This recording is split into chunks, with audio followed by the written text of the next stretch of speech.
దాదాపు 821 సంవత్సరాల తర్వాత నలంద విశ్వవిద్యాలయం మన భారతదేశానికి తిరిగి వచ్చింది. ప్రస్తుతం ప్రపంచంలో అత్యంత పురాతనమైన యూనివర్సిటీల్లో ఒకటి యూనివర్సిటీ ఆఫ్ ఆక్స్ఫర్డ్. దీనికి 900 సంవత్సరాల చరిత్ర ఉంది.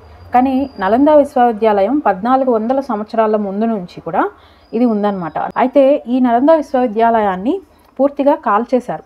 ఇది కాల్చేసినప్పుడు అందులో ఉన్న పుస్తకాలన్నీ కూడా కొన్ని నెలల పాటు తగలబడిపోతూ ఉన్నప్పుడు కొన్ని నెలల పాటు ఆ మంటలు ఆకాశంలోకి వెళ్తూ కనిపించాయి. ఇది జరిగి 821 సంవత్సరాలు అయితే అవుతుంది ఇప్పటికి. ఈరోజు భారతదేశంలో నలంద విశ్వవిద్యాలయం కానీ ఉంటే ఇప్పుడు మన భారతదేశం అనేది ఇంకొక లెవెల్లో ఉండేది. భారతదేశాన్ని గోల్డెన్ బర్డ్ అని కూడా అంటారు. ఎందుకు అంటే భారతదేశంలో ఉండే విస్తారమైన వనరులు అంత విస్తరించి ఉన్నాయి కాబట్టి, అన్ని వనరులు మన భారతదేశంలో ఉన్నాయి కాబట్టి దీన్ని గోల్డెన్ బర్డ్ అంటారు. ఫారిన్ ఇన్వేడర్స్ అందరూ కూడా భారతదేశానికి వచ్చింది వీటి కోసమే. ఏ దేశాన్ని అయినా కూడా అభివృద్ధి చెందేది ఆ దేశంలో ఉండే విద్య వల్ల.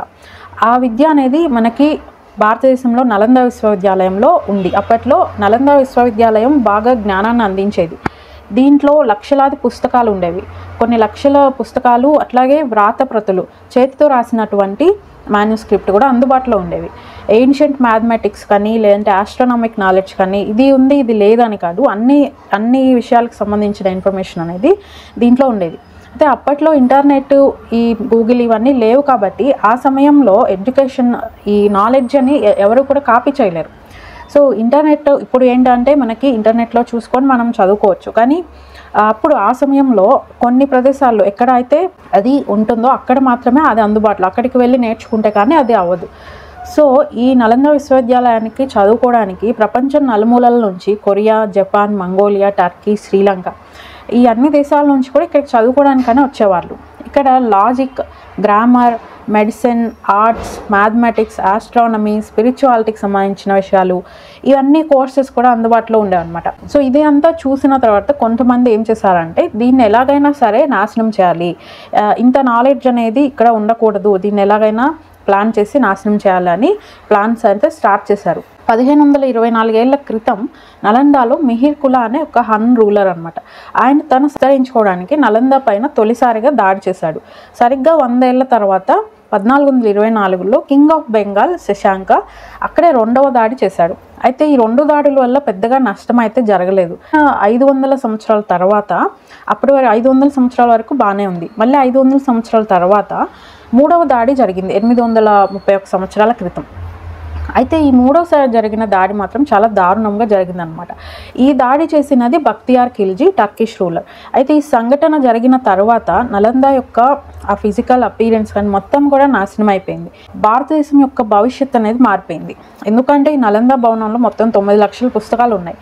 ఆ జరిగిన దాడి ఎలా అంటే అవి మొత్తం కాల్చేశారు. కాల్చేసినప్పుడు నెలల తరబడి, కొన్ని నెలల పాటు ఆ మంటలు అట్లా మండుతూనే ఉన్నాయని చెప్తారు. ఆ దాడి జరిగినప్పుడు పుస్తకాలు మాత్రమే కాదు, అక్కడ ఉండే చాలామంది పండితులు కానీ, లేదంటే చదువుకోవడానికి వచ్చిన విద్యార్థులు కానీ, ఆ తర్వాత ఆ నలంద విశ్వవిద్యాలయం యొక్క కీర్తి మళ్ళీ తిరిగి రాలేకపోయింది. అయితే 2006 సంవత్సరంలో డాక్టర్ ఏపీజే అబ్దుల్ కలాం గారు అన్నారు, let's revive the Nalanda university అని. మరి దాని ద్వారా 2010లో దానికి సంబంధించిన ఫ్రేమ్ వర్క్ అయితే స్టార్ట్ అయింది. 2010లో నలంద యూనివర్సిటీ యాక్ట్ పాస్ అయింది, బిల్ అనేది పాస్ అయింది. చివరకు 14 సంవత్సరాల తర్వాత June 19 prime minister Narendra Modi గారు దీన్ని ఇనాగ్రేట్ చేశారు. ఇది 455 ఎకరాల్లో నిర్మించారు. దీన్ని ఆధునిక టెక్నాలజీని ఉపయోగించి దీన్ని నిర్మించారనమాట. అంటే రెయిన్ వాటర్ హార్వెస్టింగ్ కానీ, సోలార్ పవర్, సోలార్ పార్క్స్, దీనిని చూస్తే అనిపిస్తుంది ఎస్ ఇక్కడ నాలెడ్జ్ అనేది ఉపయోగించి చేశారు, ఇది నాలెడ్జ్ హబ్ అనేది దాన్ని చూస్తే ఒక ఫీల్ వస్తుంది. అలాగే యూనివర్సిటీ యొక్క పూర్వ వైభవం కూడా తిరిగి వస్తుంది అని మనం కోరుకుందాం. బైనరీ నెంబర్ సిస్టమ్ ఏదైతే ఉందో కంప్యూటర్స్ ఆధారపడి పనిచేస్తాయి దీని మీద. అది భారతీయ పండితులు పింగళ తీసుకొచ్చారు. క్రీస్తుపూర్వం 200 ప్రాంతంలో ఆర్యభట్ట నంబర్ 0ని Indian mathematician Aryabhatta and Brahmagupta దీనిని కనిపెట్టారు నంబర్ 0. డెసిమల్ నంబర్ సిస్టమ్ కూడా భారతదేశంలోనే అభివృద్ధి చెందింది.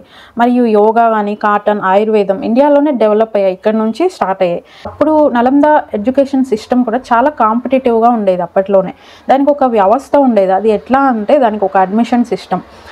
అక్కడ అడ్మిషన్ దొరకాలంటే చాలా కష్టంగా ఉండేదన్నమాట. ఎందుకంటే అక్కడ ఆల్రెడీ చదివే వాళ్ళందరూ కూడా చాలా ఐక్యూ లెవెల్స్ ఎక్కువగా ఉండేవాళ్ళు, పోటీ పడేవాళ్ళు.